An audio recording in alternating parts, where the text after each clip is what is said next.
તો નવરાત્રિને હવે થોડાક જ દિવસો આડે છે અને લોકો તૈયારીમાં છે અને તમામ લોકો આયોજકો જે છે તેઓએ પણ ખાસી એમાં રકમ મૂકી છે અને તેમાંથી તેઓ બિઝનેસ કરતા હોય છે, પણ અત્યારે તમામના માથે એક આકાશી આફત મંડરાઈ રહી છે અને તે કઈ છે તો એ છે વરસાદની, કારણ કે આવનારા સમયમાં વરસાદ હજુ પણ તેનું આ જ પ્રકારનું સ્વરૂપ બતાવી શકે છે જે હવામાન વિભાગ દ્વારા આગાહી આપવામાં આવી છે। પહેલાં તેની સૌથી પહેલાં વાત કરી લઈએ 18 સપ્ટેમ્બર એટલે કે આવતીકાલનો જે ફોરકાસ્ટ છે તે શું છે તે સમજી લઈએ।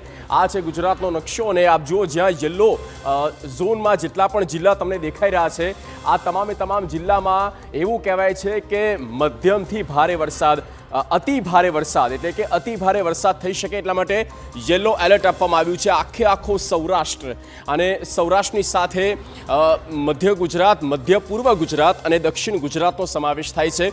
ઉત્તર ગુજરાત અને કચ્છમાં કહેવાય રહ્યું છે કે વિધિવત રીતે આમ તો વરસાદી જે ઇનિંગ છે તે પૂરી થઈ ચૂકી છે, ચોમાસા વિદાય લઈ લીધી છે।